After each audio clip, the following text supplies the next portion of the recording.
കുട്ടനാട്ടിലെ വികസന മുരടിപ്പിന് അറുതി വരുത്താനും ജനക്ഷേമം ഉറപ്പാക്കാനും സ്വതന്ത്ര സ്ഥാനാർത്ഥിയായി മത്സരിക്കാൻ തീരുമാനിച്ചതായി കേരള കോൺഗ്രസ് ബി മുൻ ജില്ലാ പ്രസിഡന്റ് ജെയ്സപ്പൻ മത്തായി വാർത്താസമ്മേളനത്തിൽ അറിയിച്ചു.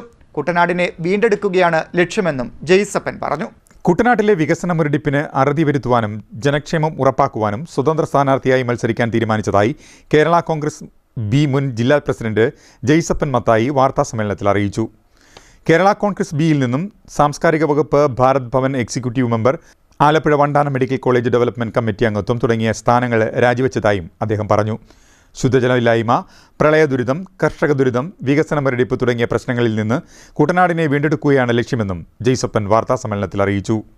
ഒപ്പം ഭാരത് ഭവൻ ബോർഡ്, സാംസ്കാരിക വകുപ്പിൽ ഭാരത് ഭവൻ ബോർഡിലെ എക്സിക്യൂട്ടീവ് മെമ്പറാണ്. ആ സ്ഥാനവും രാജിവെക്കുന്നു. Vandanam medical college hospital development committee അംഗമാണ്. ആ സ്ഥാനവും രാജിവെച്ച് ഞാൻ പൊതു സ്വതന്ത്രനായി മത്സരിക്കുവാൻ ആഗ്രഹിക്കുന്നു. മത്സരിക്കും. അത് ഈ മോശം പ്രവൃത്തികൾക്കെതിരെയുള്ള ഉറച്ച തീരുമാനമാണ്. കുട്ടനാടിനെ വീണ്ടെടുക്കണം. കുട്ടനാട്ടിലെ സാധാരണപ്പെട്ട ജനങ്ങൾക്ക് അർഹതപ്പെട്ട അംഗീകാരവും അവകാശങ്ങളും നിഷേധിക്കപ്പെടുവാൻ പാടില്ല. കുടിക്കാൻ വെള്ളം വേണം. കർഷകരുടെ പ്രശ്നങ്ങൾക്ക് പരിഹാരം വേണം.